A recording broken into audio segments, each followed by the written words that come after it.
Hola, un gusto saludarlos a todas y todas ustedes que nos acompañan el día de hoy a una conferencia magistral. A nombre de la UNAM Canadá, quiero darles las gracias por su presencia y deseo presentar a Rodrigo Moreno Gutiérrez, el historiador que hoy nos va a brindar sus conocimientos. Él es doctor en Historia por la Facultad de Filosofía y Letras de la UNAM, en donde también realizó sus estudios de licenciatura y maestría en Historia. Rodrigo Moreno cursó el máster de especialización en Historia del Mundo Hispánico en el Consejo Superior de Investigaciones Científicas en Madrid, España. Es actualmente investigador titular definitivo de tiempo completo del Instituto de Investigaciones Históricas de la propia UNAM, profesor de la Facultad de Filosofía y Letras y del posgrado en Historia en la misma casa de estudios. Ha colaborado en otras universidades de México, Argentina y Estados Unidos. Es investigador nacional en el nivel 1 en el Sistema Nacional de Investigadores.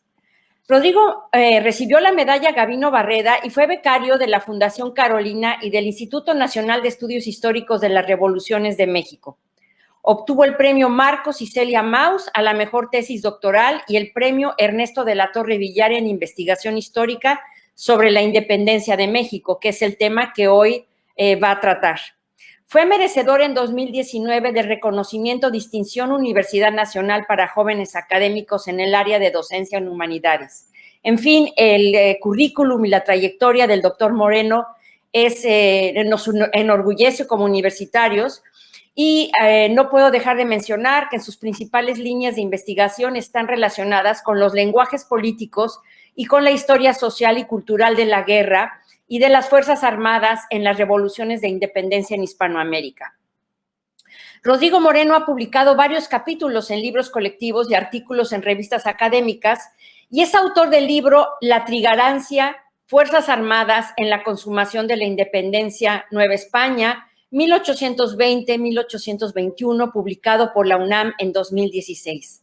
Sin más, agradezco mucho la participación del doctor Moreno en esta serie de charlas históricas en la UNAM Canadá. Muchísimas gracias, doctor. Tiene usted la palabra.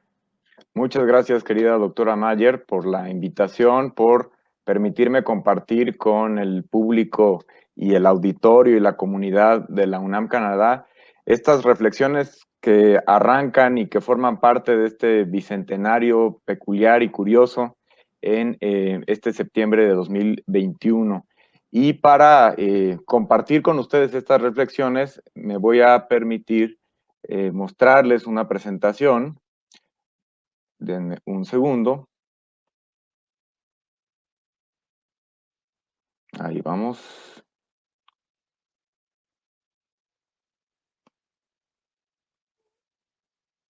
Y esta presentación me permitirá ubicar un conjunto de ideas que quería proponerles, empezando por el mismo título.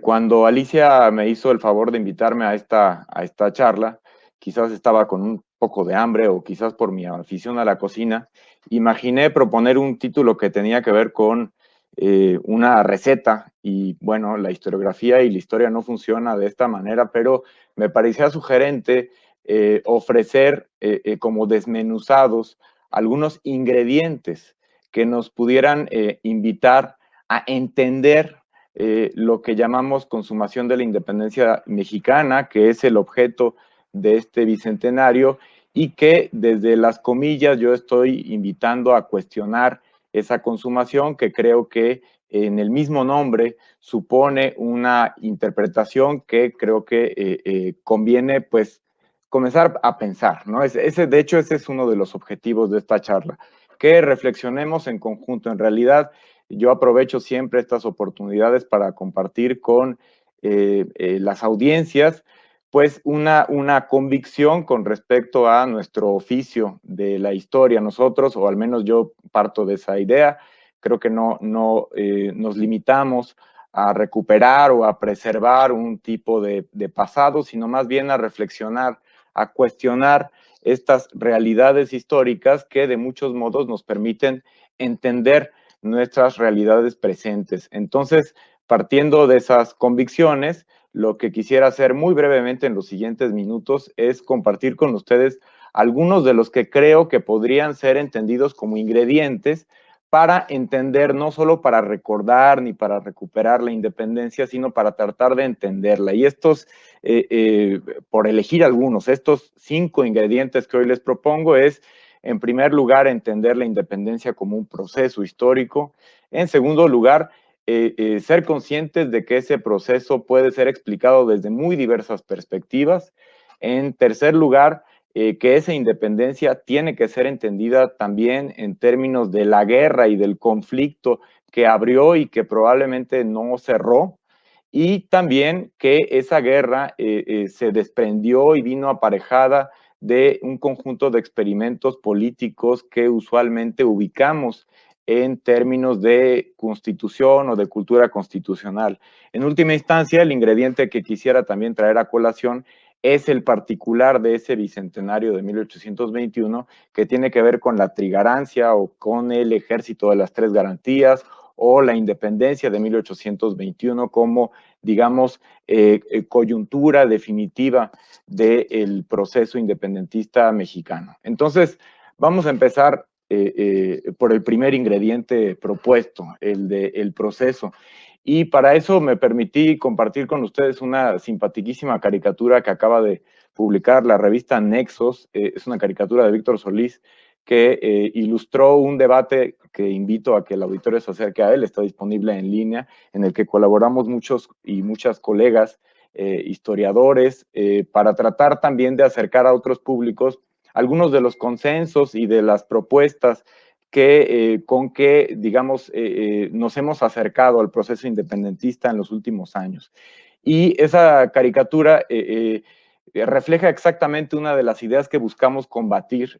Víctor Solís la entendió muy bien, porque creo que en el relato patrio o en la historia patria, y no únicamente en la mexicana, pero ese es el caso del que vamos a hablar ahora, es muy fácil ubicar personajes concretos que simbolizan ciertos valores, y a partir de esos personajes concretos se va relatando un proceso histórico que creo que es mucho más complejo que la simple enunciación de un conjunto de sujetos que se van relevando. Esta es una caricatura de una carrera de relevos que comienza el cura Hidalgo y que entrega la estafeta, que es ahí un documento, al cura Morelos, y ya está en el fondo Vicente Guerrero esperando entrar en competencia, ¿no? Entonces, esta caricatura justamente lo que ofrece es que la independencia es ese papel, ese documento, esa estafeta que se va entregando de mano en mano, pero que en realidad es una misma carrera, es una misma lucha, es una misma idea de independencia que está desde el principio hasta el final, y que está además en manos de unos cuantos individuos llegar a la meta.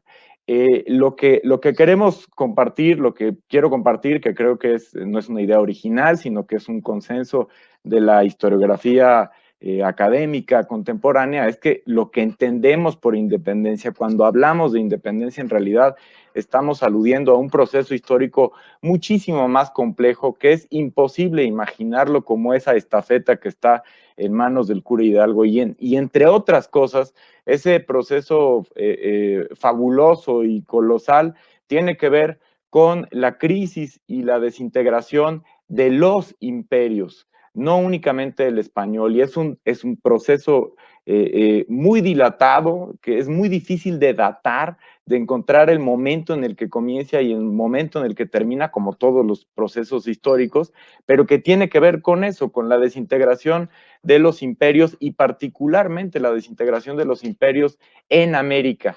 Por eso es otra faceta de esa desintegración imperial, subrayar que esto tiene lugar en el continente americano y que no únicamente tiene que ver con el contorno o con el ambiente o con el ámbito español, sino que es un conjunto de características y de rasgos que comparten el imperio británico, el imperio francés, el imperio español, que en un momento determinado comienzan a perder dominio con respecto a sus posesiones en América.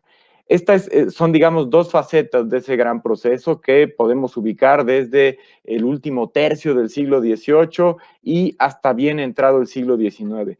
Pero estas facetas tienen a su vez una consecuencia que no tendría que haber sido tal, una consecuencia de la desintegración de los imperios, que es el surgimiento o el establecimiento de los estados nacionales. No necesariamente el repliegue de las estructuras imperiales europeas en América tuvo que haber supuesto la construcción de estados nacionales, pero así fue. Y es conveniente en un momento, en términos explicativos, separar estos dos ingredientes del gigantesco proceso histórico de la independencia. Y que, como todo proceso histórico, es muy complejo.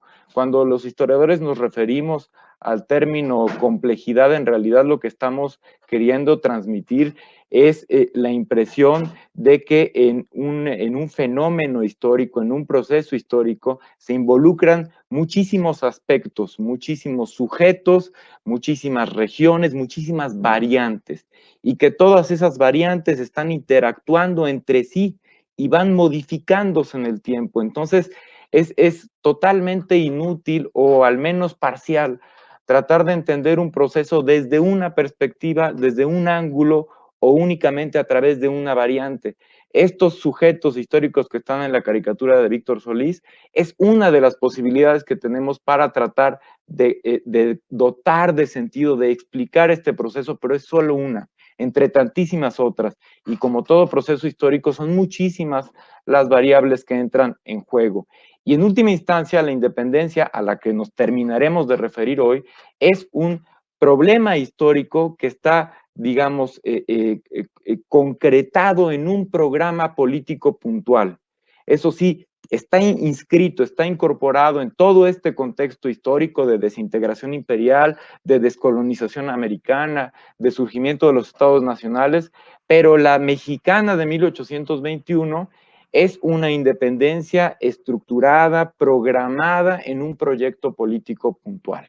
Bueno, el segundo ingrediente que yo quería ofrecer hoy es ser conscientes de que hay una inmensa variedad de perspectivas para entender estos asuntos, y de nuevo acudo a la otra fantástica caricatura de Víctor Solís para ilustrar ese debate en la revista Nexos, y ahí hay un sujeto tratando de ver un óleo que además es uno de los óleos que representan el ingreso de los trigarantes a la Ciudad de México en 1821, pero está muy diluido, es como un cuadro puntillista, y el espectador tiene que utilizar alguno de los lentes que están ahí colgados abajo.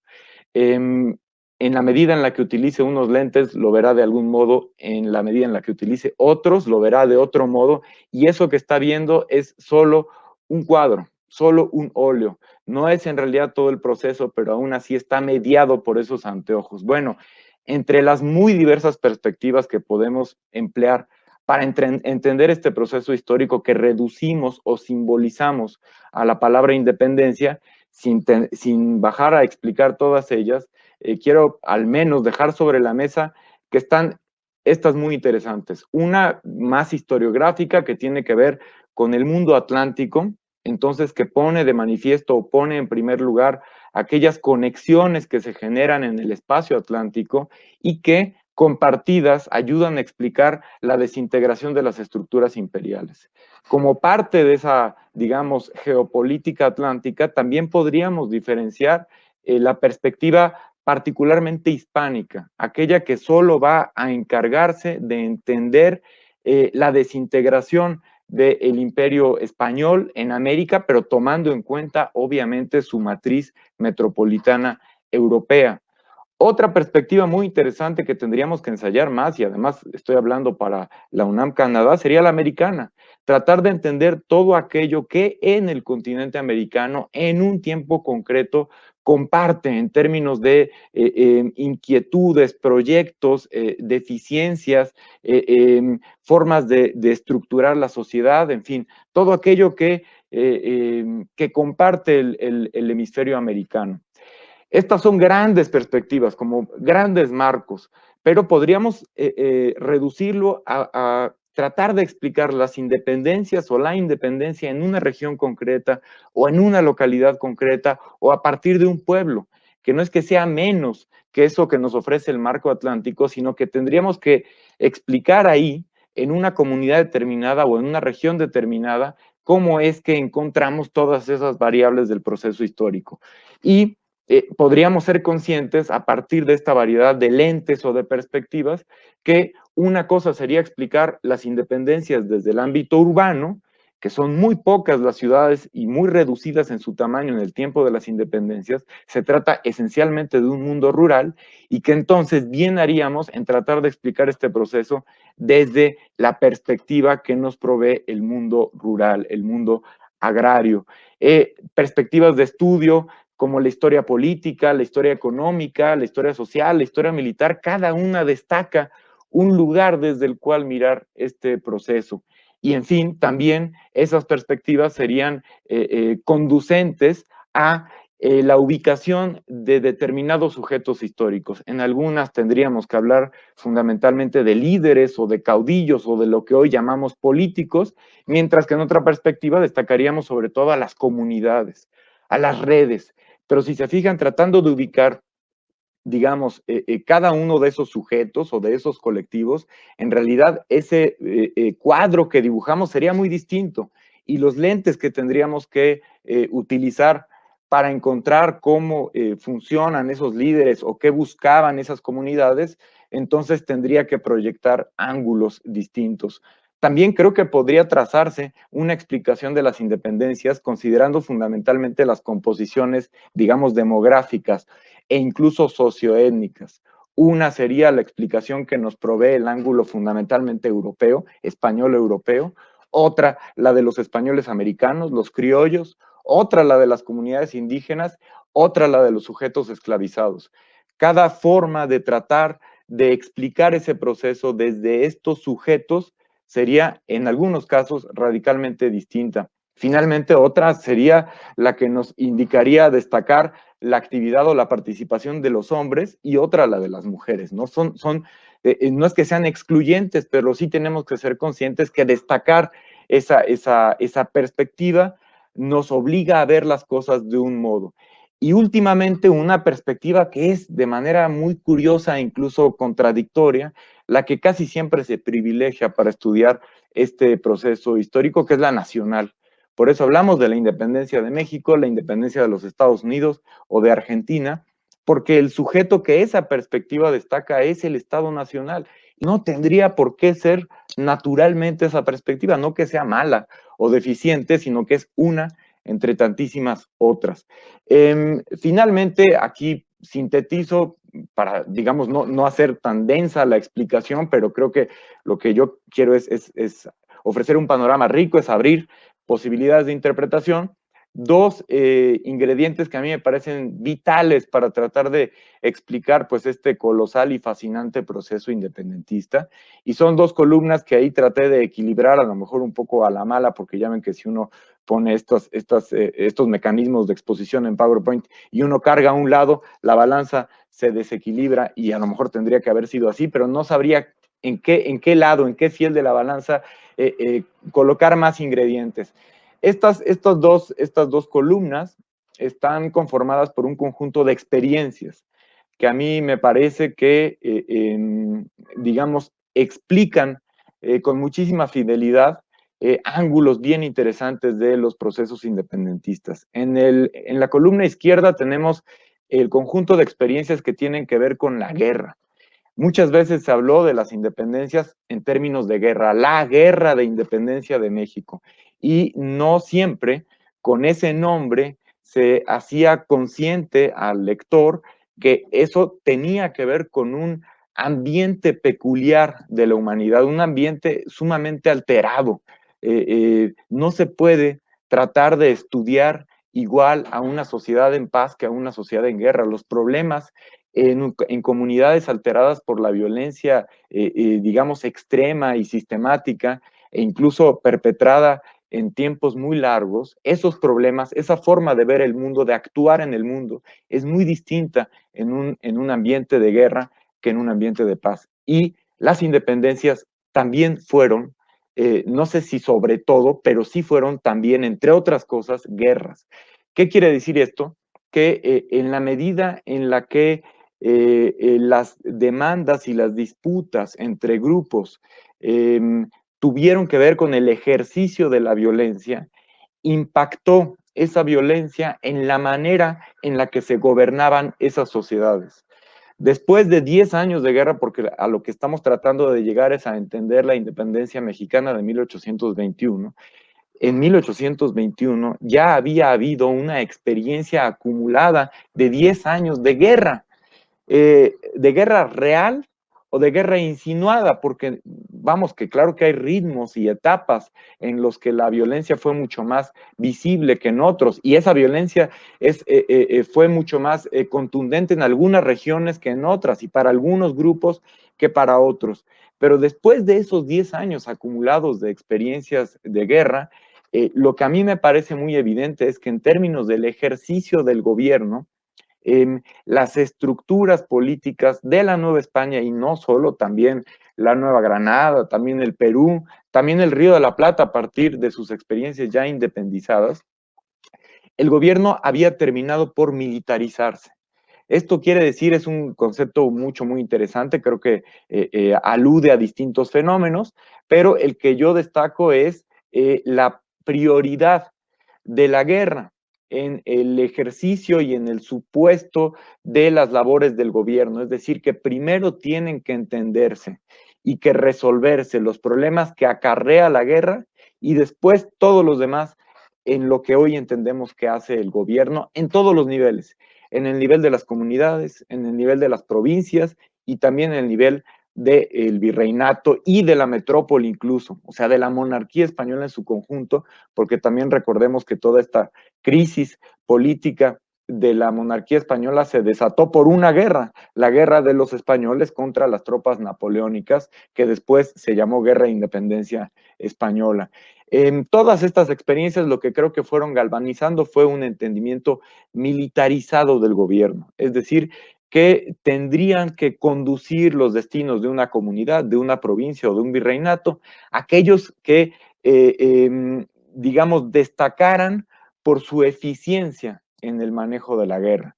Y esto es una impronta que se queda para buena parte del siglo XIX, ¿no? Por eso encontramos como cabezas de Estado y como cabezas de provincia a militares que tienen o que tuvieron experiencias en la conducción de la guerra. Pero la guerra no solo impacta en el ejercicio del poder y del gobierno, sino que impacta esencialmente en las comunidades y lo sabemos lamentablemente aquellas sociedades que padecemos violencia extrema de manera sostenida, como es el caso de la sociedad mexicana en los últimos años. La guerra supone muerte, supone enfermedad, supone desgaste, supone también desestructuración de núcleos humanos, de familias, de pueblos, de provincias enteras. Esa muerte generalmente impacta en la manera en la que los supervivientes se, digamos que se organizan entre sí, la manera en la que se ven los unos a los otros. Generalmente a partir de una experiencia de violencia extrema se radicalizan las posturas. Si ahora vivimos en un mundo radicalizado en muchos sentidos y esa radicalización no siempre viene aparejada o viene condicionada por la violencia, creo que es necesario recordar que cuando una guerra estalla, esa radicalización es todavía más extrema y pareciera más irreconciliable. Entonces, aquellas enemistades o aquellas otredades, la forma de ver al otro, que ya de por sí existían en una sociedad extremadamente estratificada y jerarquizada y compartimentada, como era la sociedad hispanoamericana colonial, esas diferencias se radicalizan y además se politizan, se cargan políticamente, como veremos ahora con las experiencias de la Constitución. Entonces, me parece a mí que la guerra radicaliza posturas y construye identidades. Es necesario en una guerra definir con mayor claridad contra quién se está combatiendo y sería un poco caricaturesco imaginar que esa construcción es artificial, todo es humano, todo es explicable en términos históricos, y esas identidades que la guerra cocina, que la guerra de independencia cocina para recuperarlo de los ingredientes, me parece que en buena medida se están construyendo en ese caldo de cultivo que es la guerra, y que inventa identidades que no por ser inventadas y creadas exprofeso en ese conflicto son falsas. Al contrario, esas identidades impactan en la manera en la que las comunidades se identifican a sí mismas, identifican al otro y ven o se cuentan los motivos por los cuales están peleando, ¿no? Esta idea de los realistas contra los patriotas, o esta idea de los americanos contra los españoles, no es que sean falsas, es que obligan a que los bandos se radicalicen y a que todo mundo tome postura. Eso también es el drama de la guerra, que necesariamente se tiene que tomar postura cuando una inmensa mayoría de la población naturalmente tiende a querer permanecer al margen. Pero hay momentos de la guerra en los que se obliga a toda la comunidad a involucrarse a estas disputas. Esto me parece que es importante considerar todos estos fenómenos para entender lo que es la independencia en términos de guerra. Por otra parte, no todo es guerra, pero todos los experimentos constitucionales, que son muchos de los que buena parte de la historiografía destacó desde los 1990 como la parte medular de estas revoluciones independentistas, todos esos experimentos políticos que buscaron alterar la manera en la que se gobernaban estas sociedades, todos esos experimentos se discutieron, se impusieron, se experimentaron en un ámbito de guerra. Pero pasemos ahora a identificar cuáles fueron esas experiencias que ahí trato de sintetizar bajo el nombre de Constitución. Lo que tenemos que entender en principio es que la crisis política de la monarquía abre un margen de discusión que antes, aunque existía, no estaba en los términos en los que 1808 abrió. Es decir, un régimen como el monárquico, de, digamos, naturaleza absoluta, es indiscutible porque el principio de poder es trascendente. Esto se oye muy pomposo, pero tenemos que entenderlo mejor. Es decir, en última instancia, el argumento para que quien gobierne es la divinidad, es Dios. Eso es indiscutible, es un principio último de organización que no permite la discusión porque o se cree o no se cree, se está dentro o no se está dentro. Pero en el momento en el que por muchos factores coyunturales eso se puede discutir, surgen preguntas radicales que todavía tienen que ser resueltas en nuestras sociedades contemporáneas. ¿Quién gobierna y por qué? Esta pregunta desde 1808 tuvo lugar en la monarquía española porque el monarca legítimo, los monarcas legítimos, Carlos IV y Fernando VII, fueron cautivos por Napoleón, tuvieron que entregar, ellos después dirán, sobre todo Fernando VII, de manera forzada, el derecho a gobernar la monarquía española por Napoleón. Y entonces la reacción española de las comunidades y de las autoridades fue gobernarse en nombre de los monarcas. Ese en nombre de abre un margen de discusión muy interesante, y desde entonces en el mundo hispánico, de manera aparejada como había ocurrido en otros escenarios imperiales, como el británico en los Estados Unidos, como el francés revolucionado, esa pregunta dio lugar a muchísimas discusiones que muchas veces se concretaron en textos constitucionales. ¿Qué es la Constitución? Sino una forma de limitar el poder, el ejercicio del poder a través de un texto normativo que le dice a cada quien lo que tiene que hacer. Y así se van construyendo nuevos tipos de comunidades, por ejemplo, los pueblos que se asumen como soberanos, se reconstruye, se imagina otra forma de soberanía que ya no es aquella que ejercía el rey como soberano. El rey es el soberano porque es el que dicta las leyes, el que administra justicia. Aquí ya tendrán que ser las comunidades que comienzan a apropiarse de ese principio y de esa capacidad de gobierno que es la soberanía. Y en eso, en esa duda, en esa convicción, son muchísimos grupos los que tienen que seguir hablando en nombre de aquellos a los que dicen gobernar o de los que forman parte, que son los pueblos, las naciones, pero diseñar todo un mecanismo de representación política que legitime a aquellos que gobiernan y que involucre a aquellos que son gobernados. Eso no estaba dicho antes de las revoluciones independentistas, antes de la era de las revoluciones, y tuvo que comenzar a estructurarse en estos tiempos, y eso en concreto también son las independencias, también es la independencia que politiza a las comunidades, que crea instituciones. Todos los marcos constitucionales en realidad son también diseños o arquitecturas de un conjunto de instituciones, todas ellas cuestionables, todas ellas controvertidas, pero en las cuales se involucran los sujetos gobernantes y gobernados. Y esa frontera no está clara, esa frontera es discutible.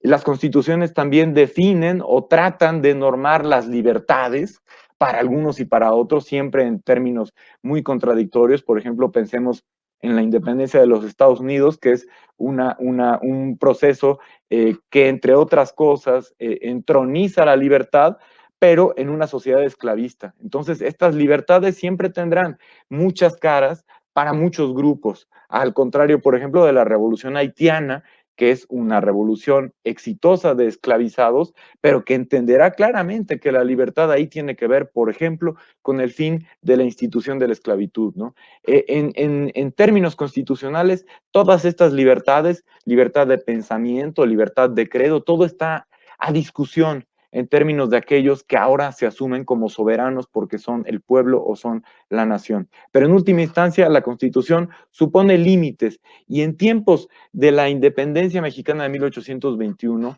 hay un límite preciso al ejercicio del poder, que es la vigencia de la Constitución de la monarquía española, la Constitución política que se había discutido y promulgado en Cádiz en 1812, y que en 1820, por un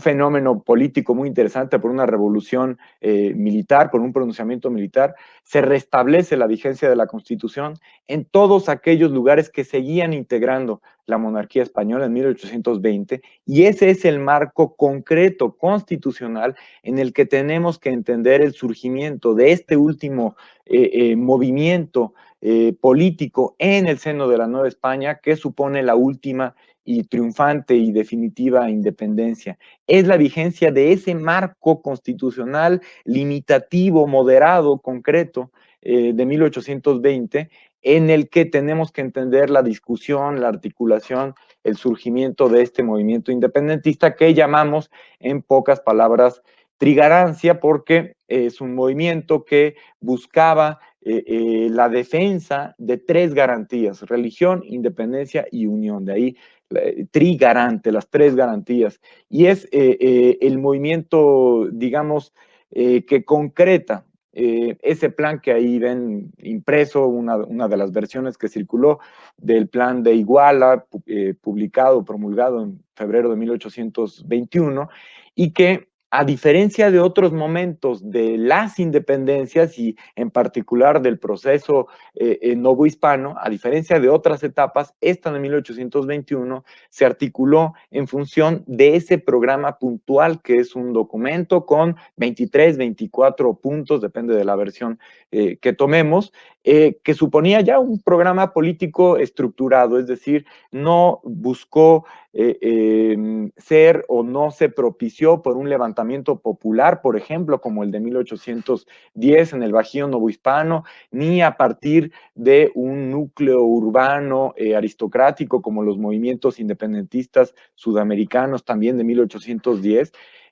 Después de 10 años de experiencias de guerra, después de muchas y muy distintas experiencias constitucionales y propuestas constitucionales, y con una en concreto vigente, este es un programa político que buscó puntos determinados, que se meditó y se lanzó como un proyecto político que tenía finalidades concretas, y que en esa medida a mí me gusta explicarlo porque digamos, lo entiendo mejor como una suma de al menos dos grandes brazos, que además no son tan claramente distintos. A veces los dedos de uno se convierten en los dedos del otro. Por una parte, el movimiento armado de la trigarancia, materializado o visible en el ejército de las tres garantías, y por otra parte, un movimiento político que va cobrando forma y cuerpo en todas esas instituciones que estaban gobernando las comunidades y las regiones a partir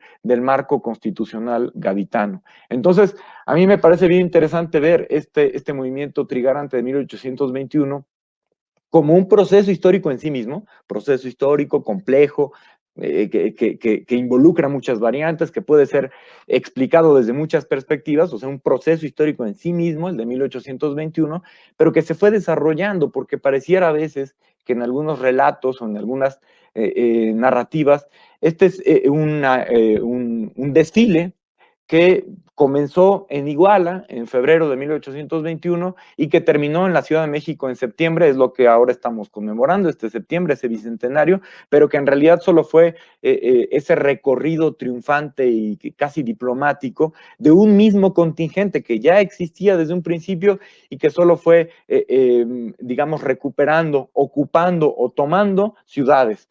No, en realidad yo creo que esto es mucho más interesante, ¿no? Verlo desde cada uno de los ángulos posibles, desde cada una de las comunidades y cómo cada uno de esos pueblos, cada uno de esos colectivos se organizaron y buscaron adherirse o rechazar ese movimiento concreto, esa propuesta política concreta del Plan de Iguala, que tenía una independencia precisa, la del Imperio Mexicano, que buscaba cierto tipo de condiciones políticas, por ejemplo, el respeto a los fueros eclesiásticos, a los fueros militares, en fin, que se amparaba y mantenía vigente la Constitución de Cádiz en todo aquello que no contraviniera este proyecto concreto, o sea, era un movimiento constitucional en esa medida, que respetaba la figura del rey Fernando VII, le ofrecía el trono del Imperio Mexicano a Fernando siempre y cuando viniera a jurar esa independencia en México, pero era un movimiento, digamos, moderado, conciliador,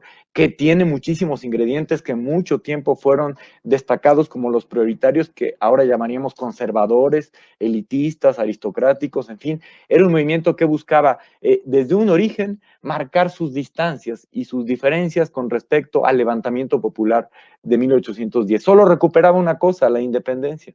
Lo que pasa es que esa independencia de 10 era una idea no dicha, implícita, que después se fue precisando, muy distinta a la que este plan bueno, encabezado por Agustín de Iturbide, proponía en 1821. Entonces me parece a mí bien interesante tratar de entender este proceso histórico como un desarrollo que se va construyendo, que no nace un día y que la verdad no termina en México en el 27 de septiembre de 1821 con el ingreso, digamos, triunfal de alguna parte del ejército de las Tres Garantías, sino que se fue todavía construyendo, disputando, adhiriendo en cada una de las comunidades, en cada una de las provincias. En conclusión,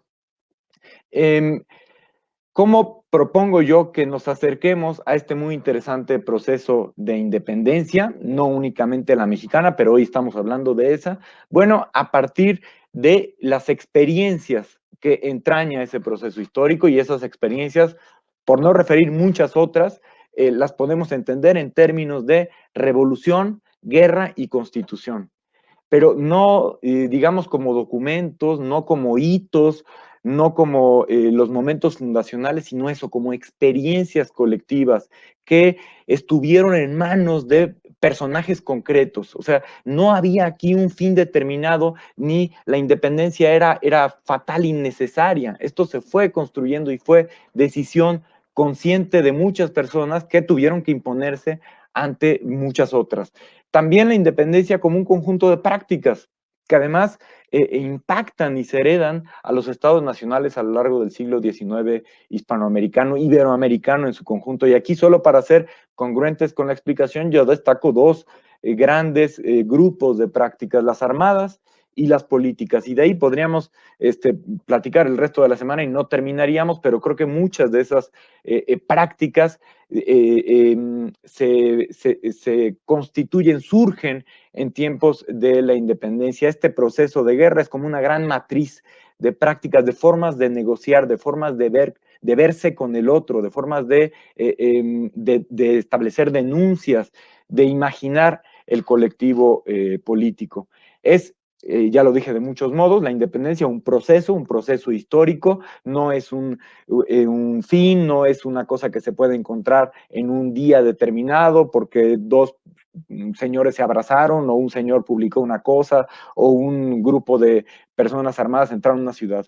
Eso solo son partes, son momentos, son hitos, son símbolos que reducen, que simbolizan muchas cosas, pero que no podemos perder de vista que si las cargamos de significados en realidad porque en esos momentos, en esos sujetos, estamos tratando de expresar todo un proceso y un conjunto de significados.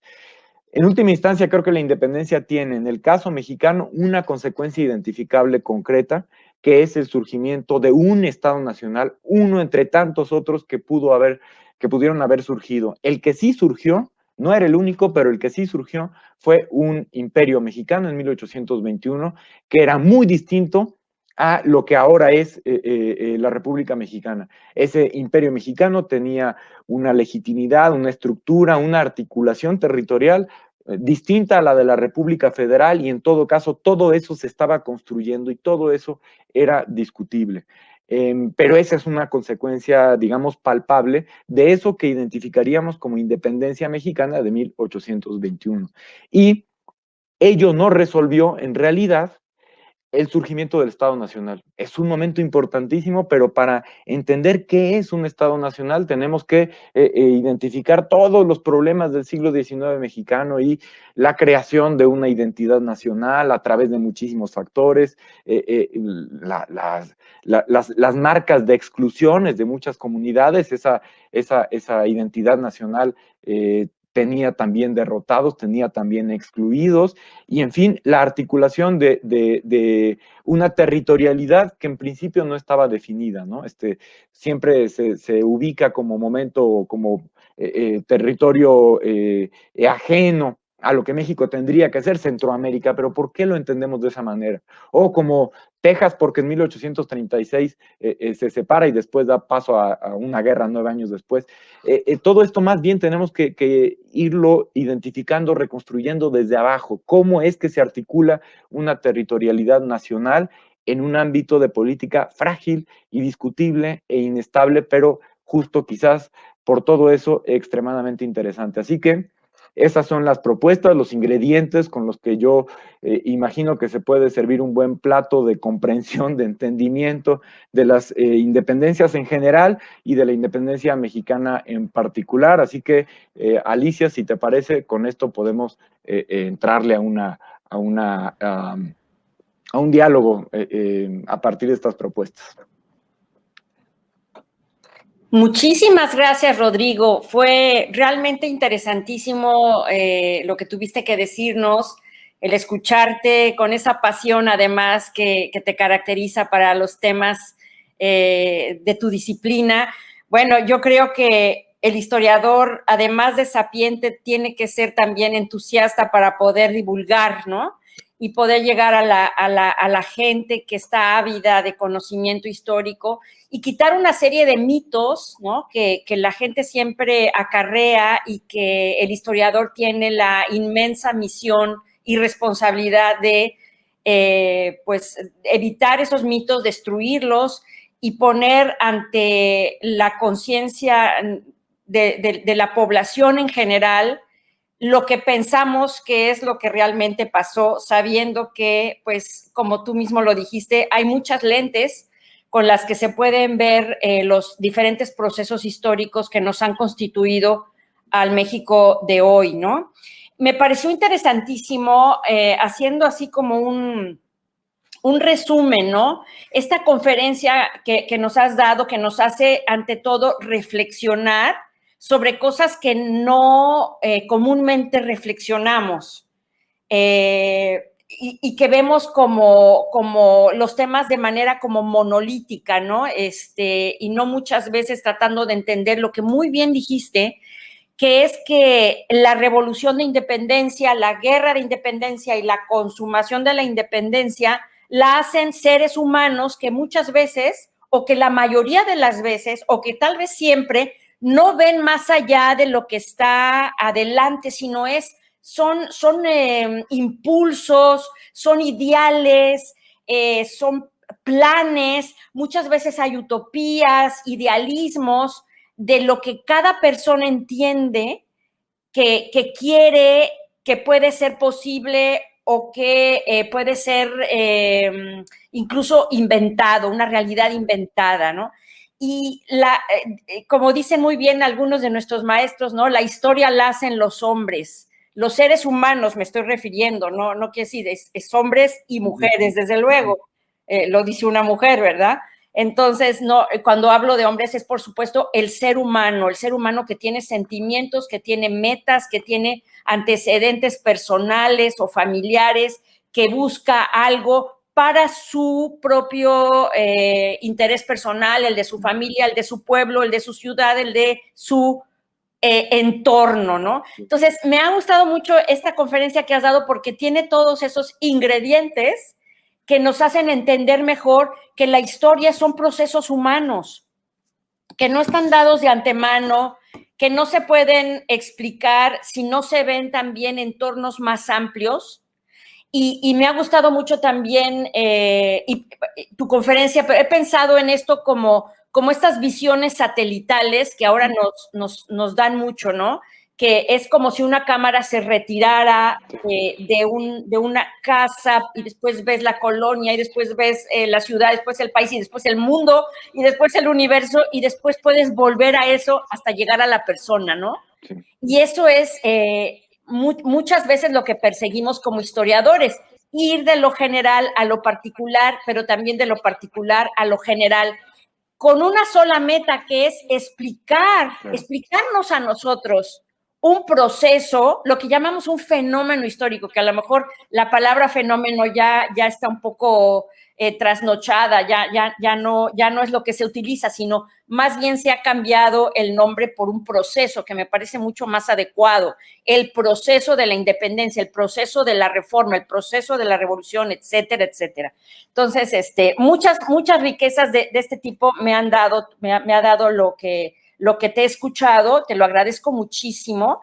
Este periodo que abarca todo el siglo XIX, de inmensa inestabilidad, ¿no? De guerras continuas que empiezan precisamente con el proceso español, ¿no? Que impacta de manera significativa, de manera contundente, el territorio allende el océano, sí. Y que motiva el levantamiento de Miguel Hidalgo y de huestes que están con Hidalgo, que muchas veces no persiguen los mismos ideales de Hidalgo, sino los propios intereses comunitarios. Los indígenas se levantan por un motivo, los criollos se levantan por otro, pero el resultado es precisamente, ¿no? Pues la consumación de la independencia, que lo has puesto entrecomillado, porque desde luego, ¿qué es la consumación de la independencia? España reconoce mucho después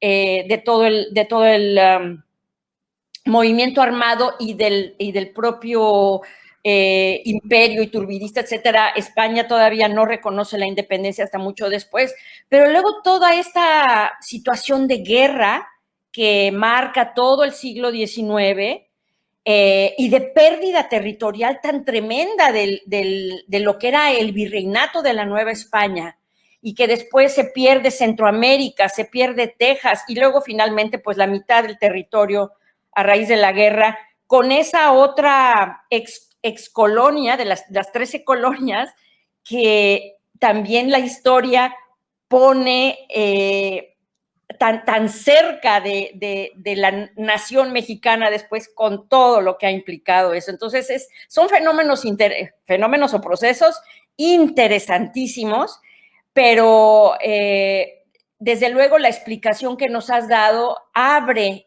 la mirada para ver estas situaciones no solamente de guerra, sino también de una búsqueda de institucionalidad con las diferentes propuestas de constitución, de cómo organizarnos, qué vamos a hacer si ya no somos parte del imperio, cómo nos vamos a organizar, cómo van a ser los poderes, esto de religión, independencia, unión. muchas veces buscando el ejemplo de los Estados Unidos recién independizados, pero a la vez cargando con todas las características que nos heredó España, ¿no? Quiero ser como los vecinos anglosajones, pero quiero ser católico, la religión única, etcétera. Entonces ya no puedo ser como ellos son en este ejemplo. Rodrigo, no sé si todas estas cuestiones que me han surgido de escucharte, quisieras decir algo o es solamente una especie de catarsis mía como historiadora cuando escucho todo este panorama de particularidades y universalidades que nos has regalado. Muchísimas gracias de veras. Al contrario, querida Alicia, y sí estoy muy de acuerdo con estos elementos que destacas. Empezaría por el principio, el del mito.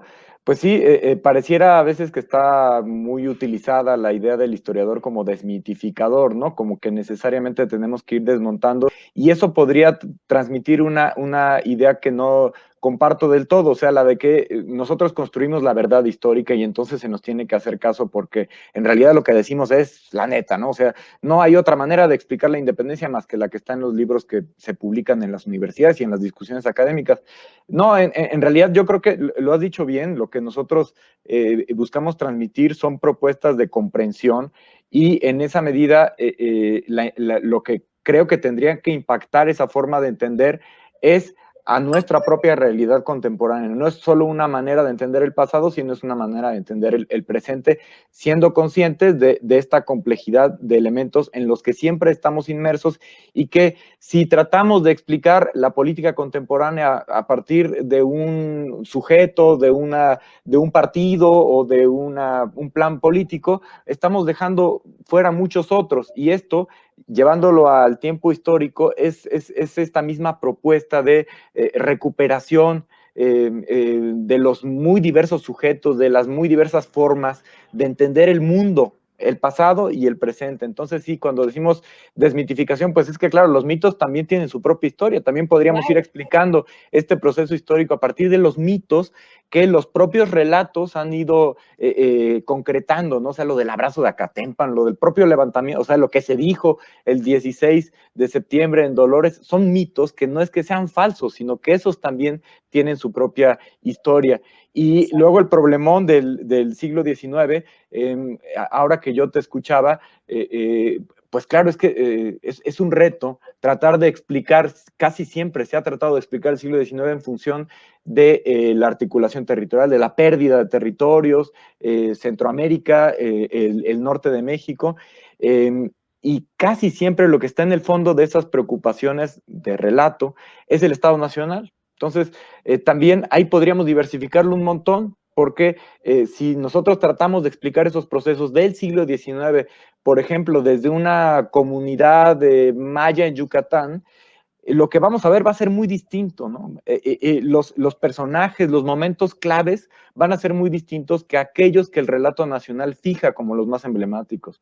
¿O qué tal tratar de explicar la pérdida del territorio del norte desde quienes habitaban esos lugares o desde las naciones indias no sujetas ni a México ni a Estados Unidos, ¿no? Como los comanches, por ejemplo. Entonces, el lugar desde el que nos estaríamos parando para ver ese panorama nos obligaría a entender una cosa exactamente contrapuesta, ¿no? Al relato, no digamos tradicional, sino al del Estado Nacional, ¿no? Así lo mismo para la independencia. Eso era lo que trataba de proyectar efectivamente, que si lo vemos desde Madrid es muy distinto que si lo vemos desde Oaxaca, que si lo vemos desde San Francisco, California, si somos hombres o mujeres, si vivimos en el campo, si vivimos en la ciudad, ¿no? Y esa diversidad, pues es muy difícil volcarla a un relato porque pues se haría un mural gigantesco, pero solo con ser conscientes, ¿no? Y cada quien ofrecerá aquello desde donde le interese narrarlo, desde donde lo pueda ver, a lo mejor no se puede ver desde otro lugar, ¿no? Tenemos nuestras propias condicionantes y taras. Así es, Rodrigo. Yo creo que lo que le faltó a la caricatura de Solís fue el padre Hidalgo entregando la estafeta a los que le siguen, pero lleno de obstáculos, ¿no? Les faltaron los obstáculos para irlos brincando, porque no estaba tan fácil el camino, ¿no? Totalmente. Tú lo has explicado muy bien, la palabra complejidad, ¿no? nunca vamos a poder asir todo el macrocosmos que significa un proceso histórico, cualquiera que sea, ¿no?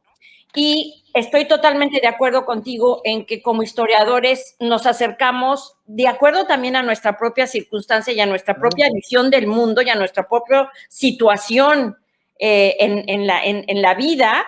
Claro. Tenemos una mirada con la que tratamos de explicar ciertas porciones para poder, como en un gran rompecabezas, empezar a armarlo.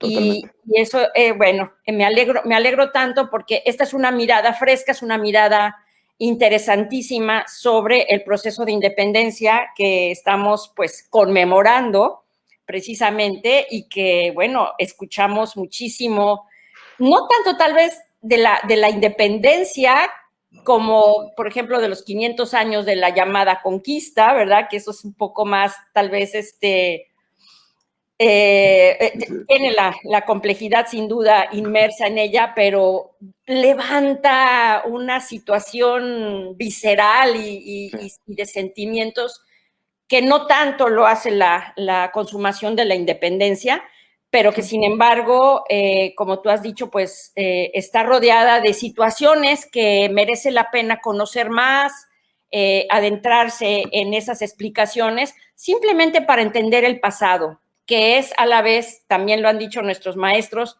entender nuestro presente. Totalmente de acuerdo.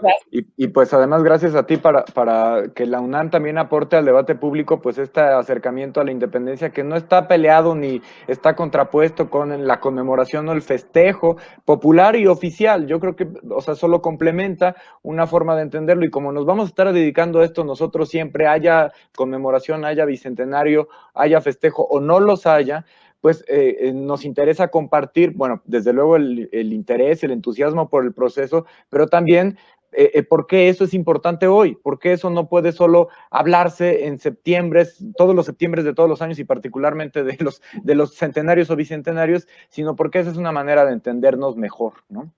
Desde luego.